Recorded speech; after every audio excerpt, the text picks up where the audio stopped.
final dan tidak ada perubahan lagi karena kemarin masukan-masukan ketika Giman 1 Kota Kediri ini sudah banyak dan sudah saya perbaiki juga. Jadi laporan di OJT calon pengawas ini saya melaporkan ada 7 item, yaitu yang pertama adalah supervisi akademik. Untuk supervisi akademik ini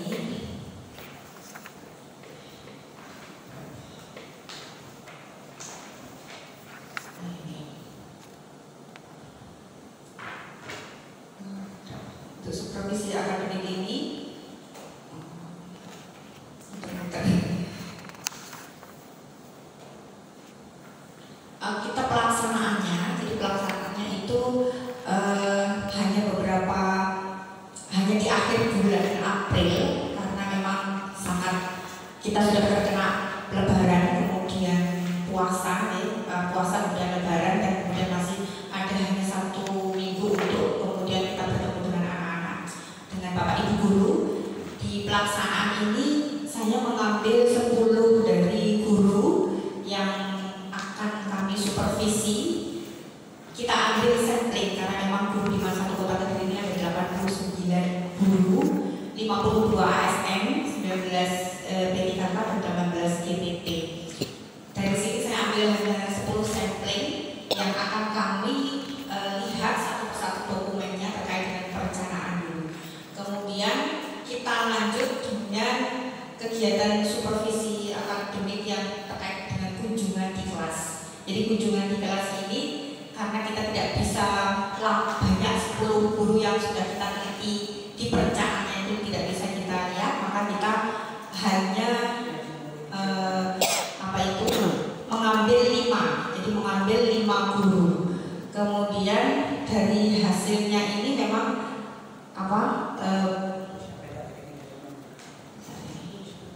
dari hasilnya ini memang rata-rata Bapak Ibu guru ini sudah bagus ya. Untuk perencanaannya sudah bagus, untuk di pembelajaran di KBM itu juga sudah lumayan bagus. Cuma memang ada beberapa yang harus dilengkapi dan termasuk dalam hal motivasi semangat pembelajaran itu memang masih agak kurang. Dari sini kemudian ini gambar-gambar yang bisa dilihat, ada beberapa KBM yang saya pantau di sini ya terkait dengan supervisi akademik bisa kita buka yang kebetulan waktu itu masih ada sisa waktu 1 minggu sebelum ujian tanggal 27 ini. Jadi kita sempat untuk masuk kelas, kemudian di TKRO kita juga sempat masuk kelas untuk melihat bagaimana pembelajaran yang ada di kelas tersebut. Dilanjut.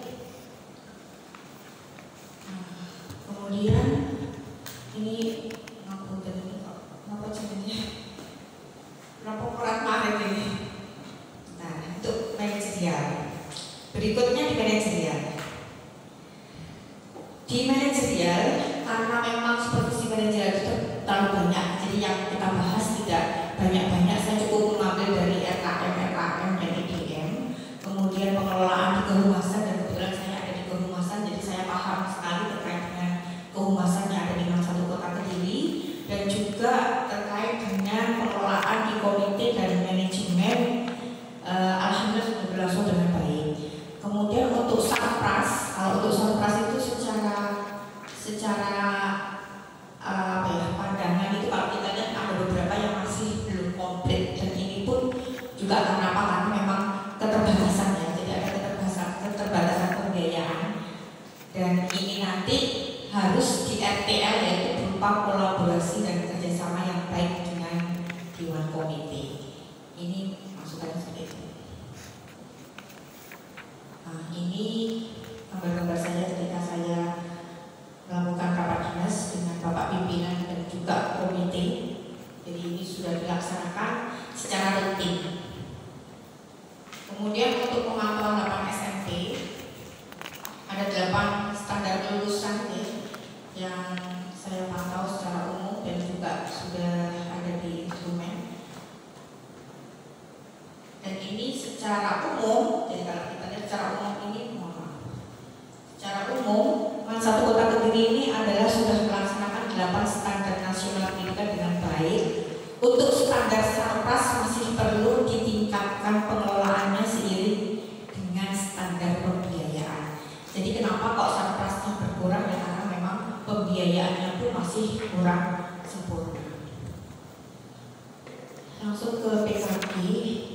Ini untuk dengan kinerja guru yang kami lihat terkait dengan perencanaan, pelaksanaan, penilaian, kemudian KTI atau penyusunan tindakan kelas, tindakan kelas, pedagogi, sosial dan kepribadian.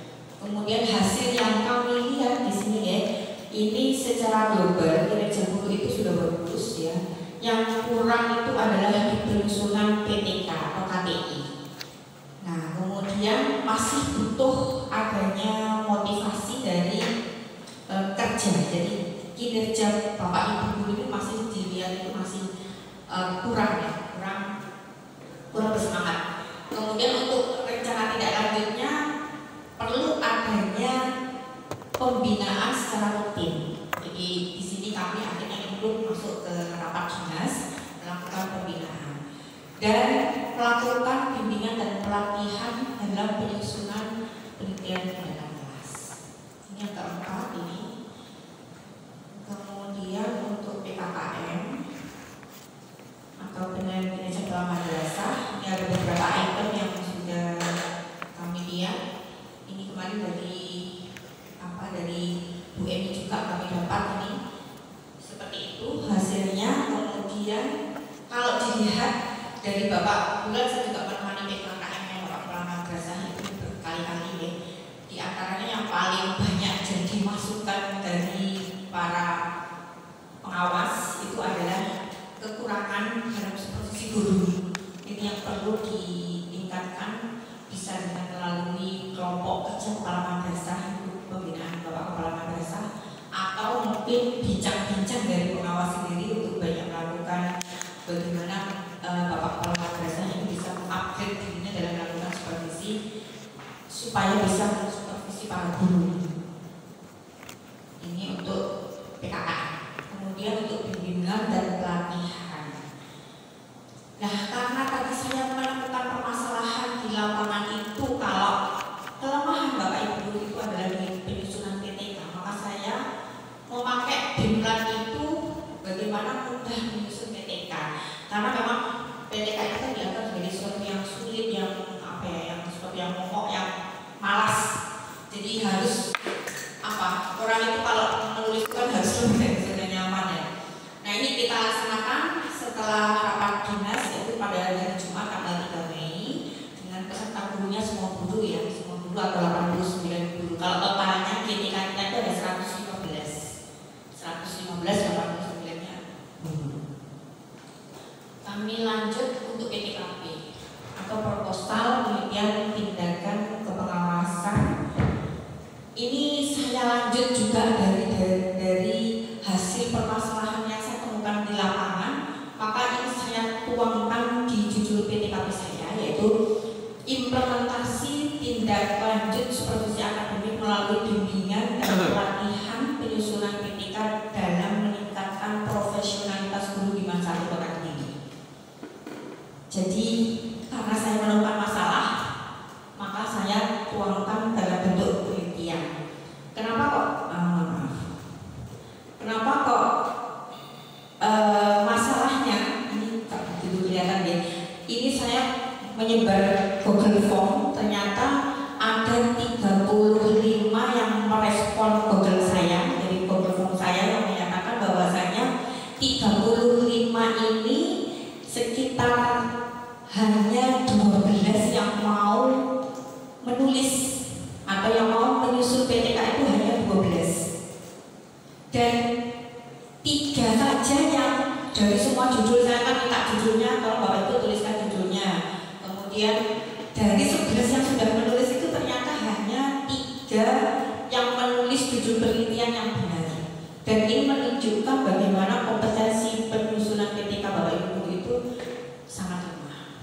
Dan ini makanya sebagai satu problem yang perlu kita angkat dalam penelitian.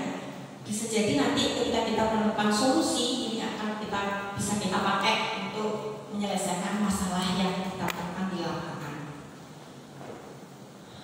Kami putih semua ya Allah. Kok bedain karena beda Microsoftnya. Di laptop saya fine saja Bapak. Oke. Ini ya CV-nya ya. Oke, beda karena di laptop beda jadi akhirnya. Diganti warna nggak bisa? Kenapa? Diganti warna nggak bisa? Nanti mau habiskan waktu. Ya. Saya bacakan saja ya. Saya tadi sempat buka di sini. Ya. Karena kalau beda pilah nanti mau aten. Jadi yang sudah kita desain sebagus mungkin akhirnya jadinya kacau ketika beda laptop. Oke, yang pertama urusan masalah adalah bagaimana tingkat profesionalitas guru di Mansatu Kota Kediri, yang pertama. Sekaligus tujuannya adalah untuk mengetahui. Yang kedua, apakah implementasi tindak lanjut supervisi akademik melalui bimbingan dan pelatihan PTK dapat meningkatkan profesionalitas guru di Mansatu Kota Kediri.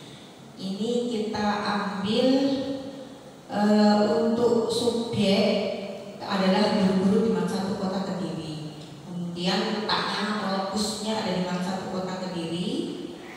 Baru kemudian waktu pelaksanaan dimulai tanggal 29 April sampai tanggal 29 Mei. Ada banyak sekali itu nanti selesai.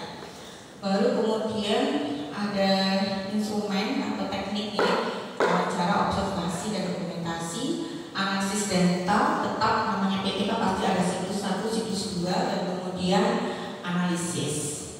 Apakah di siklus 1 ini mengalami peningkatan di siklus 2 atau bahkan di siklus 2 itu mengalami kemunduran? Jadi kalau mengalami kemunduran berarti BIMLAT ini dikatakan tidak berhasil. Tetapi ketika prosentasenya naik maka dianggap BIMLAT ini sudah berhasil. Mungkin ada yang terbaca. Nah ini katanya oke. Dan yang terakhir kayak juga nggak membaca. Rekomendasinya yang masih saya ingat tadi. Rekomendasinya pertama, perlunya ada pembinaan yang lebih intensif ya pada Bapak Ibu guru untuk meningkatkan motivasi. Kemudian perlunya ada pembinaan dan pelatihan secara berkelanjutan, jadi tidak hanya sekali, bisa 1 kali, 2 kali atau 3 kali untuk melakukan bimbingan kepada Bapak Ibu guru. Kemudian Bapak kepala yang manajerialnya lemah di supervisi para guru, ini perlu ditingkatkan. Entah itu melalui bincang-bincang santai atau bisa melalui MKHS. Seperti itu. Makaten, mohon maaf, terima kasih, mohon masukan. Terima kasih banyak dan pas waktunya 10 menit.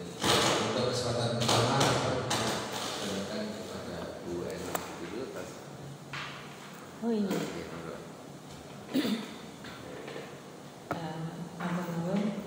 Assalamualaikum warahmatullahi wabarakatuh. Yang saya hormati Bapak Dr. Jamal, Bapak Dr. Muslimin, dan yang saya banggakan Ibu Dr. Zeti Azizatun Nikmah MPDI yang selama ini saya dampingi selama kurang lebih 40 hari ya. Baik ketika Bu Zeti itu menjadi peserta diklat itu sudah berkomunikasi, saya ada keterpanggilan untuk mendampingi Bu Zeti itu karena kebetulan binaan saya, tanpa saya memikirkan nanti jadi mentor atau tidak, itu karena ada support. Saya merasa ada support, harus disupport karena ini merupakan aset bagi Kementerian Agama Kota Kediri.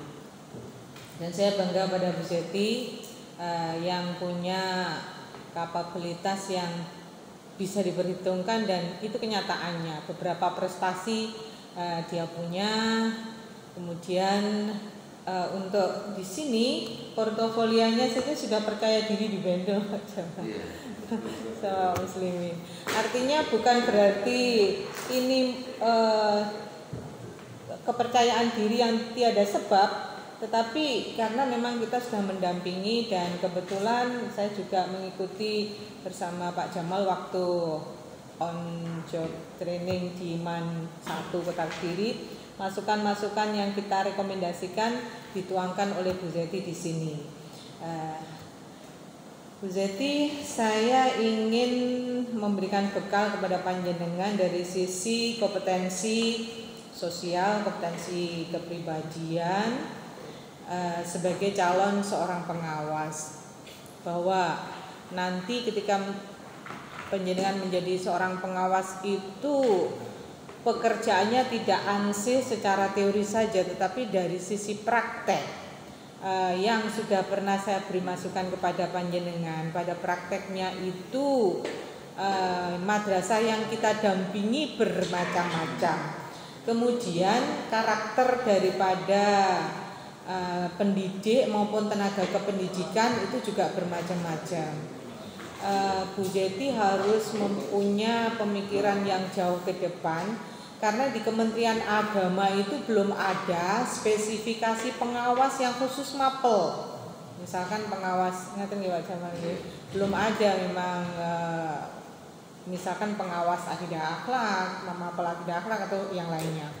Tetapi kita dikondisikan untuk bisa menjadi seorang pengawas yang tahu semuanya, tetapi dalam konteks yang diikat dalam kompetensi masing-masing. Jadi apa kompetensi guru maka itu kita support, dan apa kompetensi kepala madrasah juga support. Ada tantangan yang nantinya ketika jenengan itu nanti menjadi seorang pengawas yang fresh graduate gitu ya, banyak tantangannya. Dan penjenengan dari sisi emosional harus dari